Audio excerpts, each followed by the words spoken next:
Olá, sejam bem-vindos ao meu canal e hoje eu convido você a vir comigo para Gênesis 3, onde a Bíblia nos mostra o primeiro pecado, como se deu o primeiro pecado na humanidade, como se deu a queda do homem no Jardim do Éden.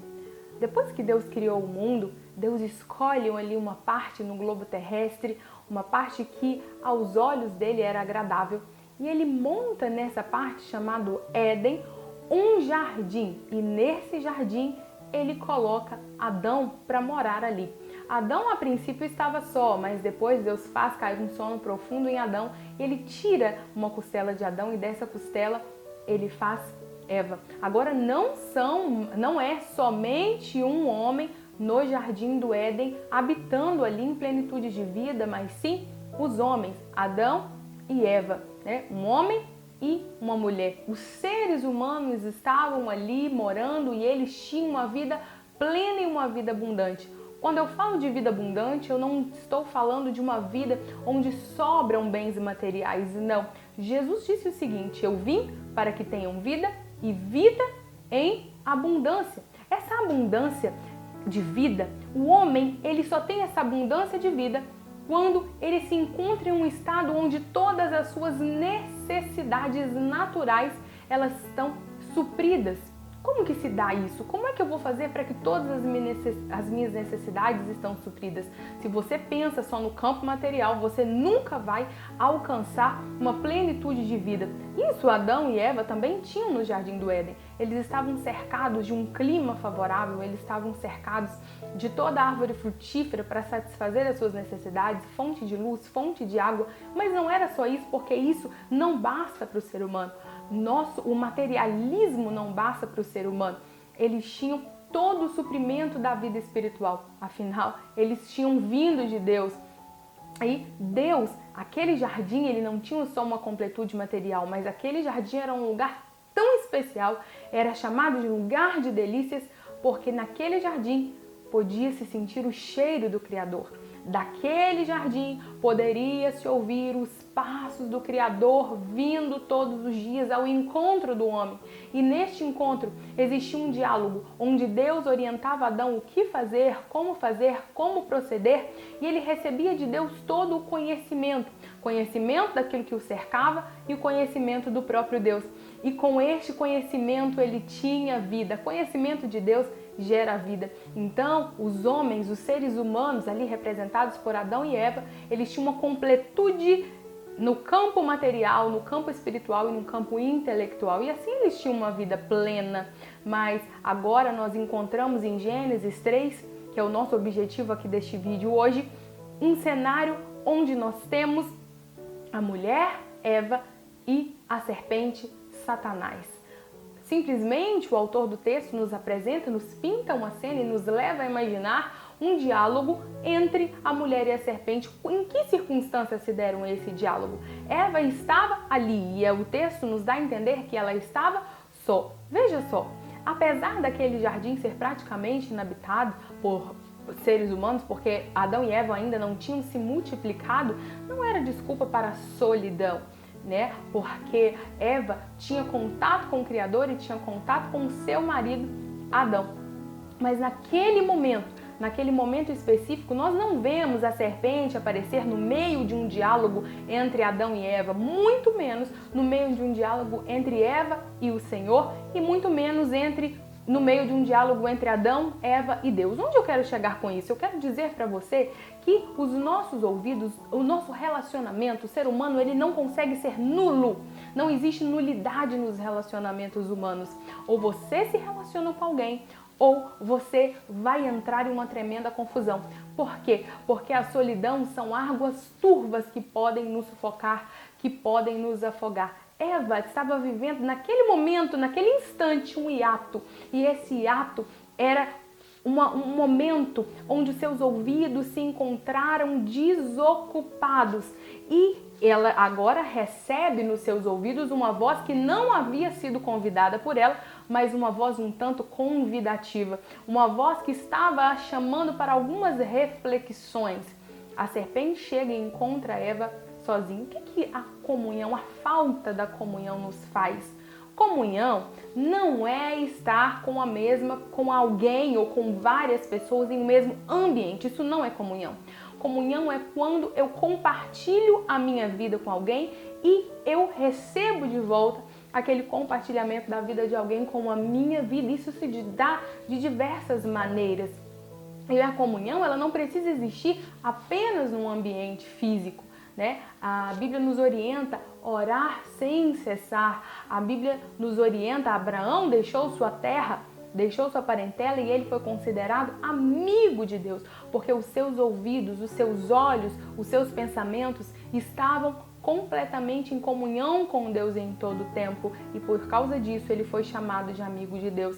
Mas Eva estava ali em um hiato, onde os seus ouvidos e a sua mente se encontravam desocupados da comunhão com alguém, e isso levantou uma bandeira branca para que a serpente chegasse e indagasse Eva. Veja bem o que diz o primeiro versículo do capítulo 3 do livro do Gênesis, que a serpente era a mais astuta de todas as animárias da terra, e ela chega dialogando com Eva. Satanás é miserável e ele tem uma função: distorcer tudo que Deus fala. Ele chega não dando bom dia, boa tarde, boa noite para Eva, muito pelo contrário, e muito menos se apresentando. Ele já chega questionando um diálogo anteriormente dito pelo Senhor. Ele chega dizendo: ei Eva, vamos imaginar a seguinte situação. Ele diz: foi assim que Deus disse? Você não pode comer de nada da árvore do jardim, você não pode se alimentar dos frutos das árvores que estão aqui? Miserável Satanás.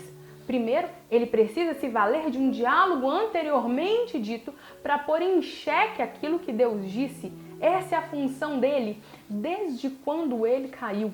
Porque a função de Satanás é colocar em dúvida tudo aquilo que Deus disse. Satanás coloca em xeque, coloca em dúvida o juízo de Deus, coloca em dúvida o amor de Deus, coloca em dúvida a justiça e os parâmetros de Deus.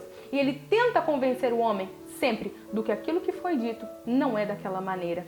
E agora ele chega e começa a falar para Eva: foi assim que Deus disse? Eva, vamos analisar a fala do Criador? Que Criador é esse com o qual você se relaciona? Ei, o Espírito Santo te convida a permanecer naquilo que você foi ensinado. Esse foi o conselho de Paulo a Timóteo. Meu filho, permaneça naquilo que você foi ensinado. Não deixe que algumas ideologias por aí te tirem do foco, te tirem do prumo e coloquem em xeque aquilo que você já aprendeu com a ajuda da palavra de Deus e do Espírito Santo. Aquilo que os seus pais te ensinaram, baseados na palavra de Deus. Aquilo que você aprendeu de Jesus, aquilo que você aprendeu de Deus, se verdadeiramente está escrito, essa é uma verdade imutável. Mas Satanás, ele trabalha avidamente para trazer em dúvida tudo aquilo que Deus disse. Ele sabia muito bem qual era a resposta, mas essa não era a intenção. Ele não estava fazendo aquela pergunta para obter a resposta, ele estava fazendo aquela pergunta para colocar dúvidas no coração de Eva. E ele disse: você não pode comer? Olha a palavrinha que Satanás usou: comer. O que é comer? Comer é uma necessidade fisiológica. É uma necessidade que o próprio Criador coloca no ser humano. Ele estava colocando em dúvida a forma como Deus fez as coisas. E ele diz assim: você não pode comer? Que Senhor é esse que te dá fome e não te dá comida? Isso é uma necessidade. Quantos de nós temos necessidades? Todo mundo tem necessidade. Eva tinha necessidade, apesar de estar no lugar onde estava, ela tinha necessidade. Adão tinha necessidade. Jesus teve necessidades. Nós vamos ter necessidades. Vamos continuar tendo necessidade enquanto estivermos aqui na Terra. Mas as nossas necessidades, elas não podem servir de justificativa para os nossos atos. Por quê? Porque quando eu encaro a minha necessidade como algo que precisa ser executado, quando precisa ser feito da minha maneira, a minha necessidade não se torna mais uma simples necessidade, mas se torna um desejo. E os meus desejos não podem justificar os meus atos. Eva agora estava sendo questionada sobre a sua necessidade, sobre a bondade do Criador ou a ruindade do Criador em não deixá-la se alimentar do fruto. Veja bem, o problema não é a fome, o problema é a comida, o problema não é o cansaço, mas como você vai descansar. O problema nunca vai ser a sua necessidade, mas como é que você vai suprir a sua necessidade. Mas Deus sabia muito bem, muito antes da necessidade de Eva, do que Satanás. Tanto que Deus havia cercado o jardim de árvores frutíferas. Mas Deus disse, de uma árvore você não pode comer.